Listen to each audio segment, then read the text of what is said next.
Olá, sejam todos muito bem-vindos ao canal Papo de Bolsa nesse domingo, gente. E hoje a gente vai ter aquele collab que vocês já estão acostumados de maneira virtual, porque hoje eu vou receber novamente o Rafa da Levante para falar um pouquinho sobre Petrobras. Muitos de vocês têm me perguntado lá no direct do Instagram, aqui nos comentários, Bea, fala sobre os dividendos de Petrobras, Bea, o que você está achando da venda desses ativos da Petrobras que ela tem feito e tudo mais. Então, para todas essas perguntas, hoje nós teremos as respostas através do Rafa, mas antes de já compartilhar a tela e colocar ele aqui junto com vocês, eu quero pedir para você já se inscrever aqui no canal, deixar o seu like e acompanhar a gente até o final do vídeo. E já vou fazer a chamada agora, tá, gente? Porque nós vamos falar sobre 3 pontos que a gente considera bem importantes para a Petrobras, olhando, né, daqui para frente. Tem aí pelo menos uns 5 que eles abordaram aí no relatório deles, falando sobre a tese de investimentos deles na Petrobras. Se vocês quiserem, deem uma olhadinha aqui na descrição, porque está aqui para que vocês façam os estudos de vocês e entendam se faz sentido ou não ter Petrobras na carteira, beleza? E agora sim, depois desta longa introdução, já vou colocar o Rafa aqui na tela comigo. Rafa, seja muito bem-vindo.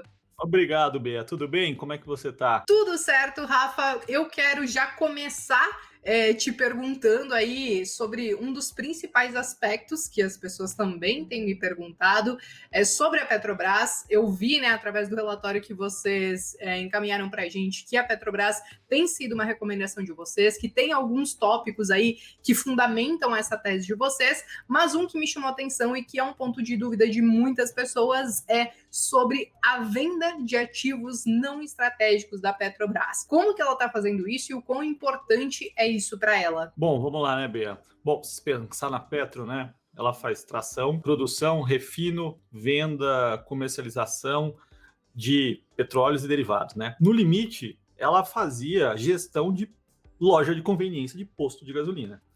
E convenhamos que ela faz bem é fazer extração e produção dos produtos relacionados com petróleo, né? Então, o que ela está fazendo? Ela está reduzindo toda essa quantidade de ativos que ela tem, que não fazia muito sentido, né?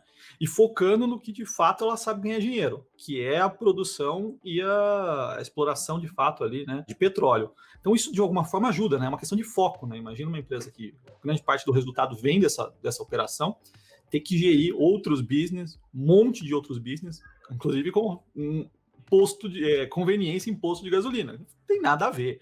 Dá muito trabalho e não agrega nada no resultado. Então, o que ela está fazendo é indo nesse sentido, nesse caminho de focar no que ela sabe fazer, reduzir, e isso tem outras consequências, né? Dentro do business. Pois é, e você falou dessa venda estratégica de alguns ativos, e aí eu já quero emendar uma outra pergunta, porque eu vi que eu acho que um dos projetos, um dos objetivos dela é justamente tentar reduzir essa questão do endividamento, né?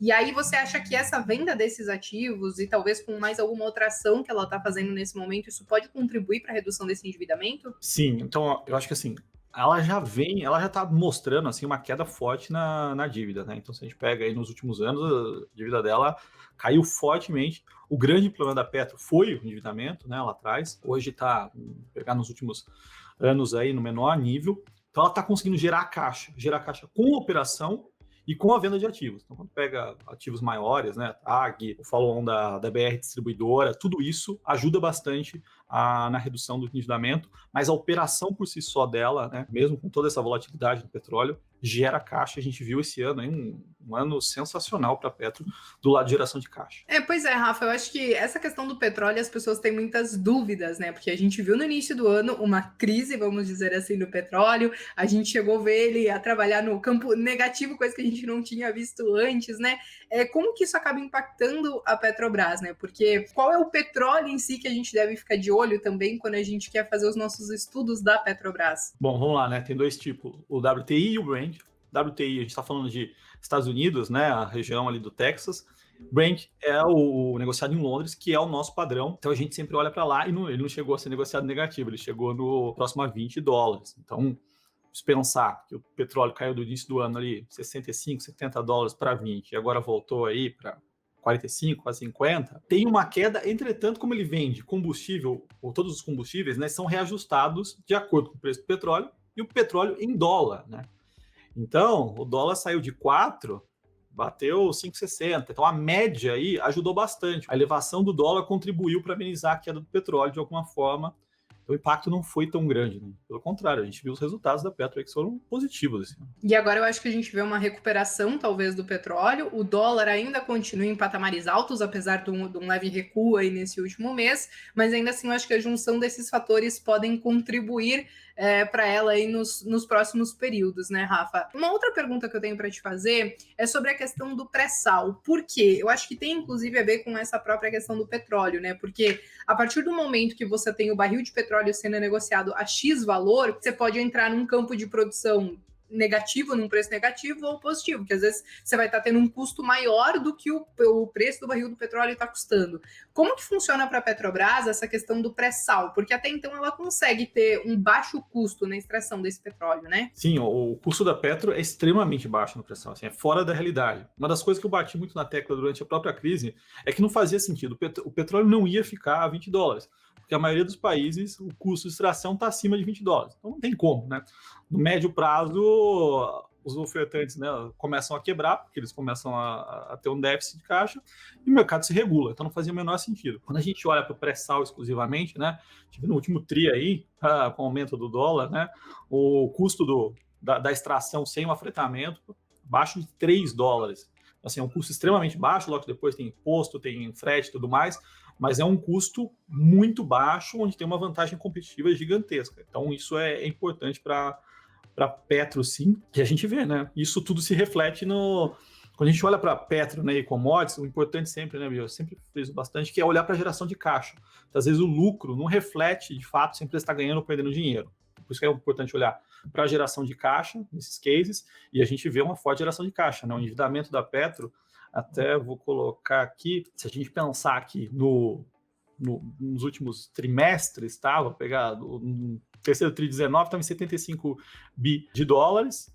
Esse último, no terceiro TRI de 2020, ela estava em 66. Então, gerou caixa, conseguiu reduzir dívida aqui, o que é positivo, tá? E isso mostra que a empresa está, de fato, ganhando dinheiro. E vale a pena a gente ficar de olho também nesses próprios acordos, talvez, com a OPEP, da questão de produção, de barris de petróleo. Eu acho que eles estavam se acertando algo nesse sentido, não estavam também? Sim, eu acho que assim, a OPEP é o que comanda o preço do mercado internacional, né? O grande ponto sempre observar é que muitos dos países, os principais ali na região do Oriente Médio, o fiscal depende puramente do petróleo, então muitas vezes eles têm que continuar produzindo. E uma coisa que a gente discutia muito durante a crise, né, e tudo mais, é que não dá para parar um poço de petróleo, a extração de petróleo. As pessoas acham, vamos cortar a produção. Não, você não consegue cortar de uma hora para outra, não é uma torneirinha. Você está colocando gás, entre outras coisas ali dentro para conseguir fazer a extração. Então, isso desequilibrou. Agora está voltando para o equilíbrio. Um acordo na OPEP seria muito bom do nosso lado, viu? Muito bom, Rafa. Eu acho que a gente conseguiu trazer os 3 principais aspectos. Eu acabei fazendo algumas outras perguntinhas extras que a gente sempre surge aí no meio quando a gente quer falar sobre algum ativo em específico. Mas, pessoal, só para vocês entenderem, isso é uma recomendação aberta de vocês, né, Rafa? Isso. Preço teto, tudo isso está no relatório. Tá tudo no relatório. Os outros pontos da tese, né, para investimento também estão no relatório. E aí, gente, depois do Rafa brilhantar esse nosso domingo com as principais informações de Petrobras, eu vou deixar todos os links que são relevantes para vocês estudarem um pouco mais sobre o papel, até mesmo para quem estava pensando em se expor um pouco mais no setor, olhando talvez mais para as commodities. Então, vale a pena ficar de olho e fazer esse estudo. Rafa, muito obrigada por abrilhantar esse nosso domingo. Muito obrigado a você, Lia. Imagina, pessoal, a gente vai ficando por aqui. Se você chegou até o final do vídeo, deixe o seu like. Também vou fazer o convite para vocês darem um pulinho lá no canal do Rafa, para consumir todos os conteúdos que ele posta por lá também. E me contem aqui nos comentários se vocês têm Petrobras ou não na carteira. E eu vejo vocês então no próximo vídeo.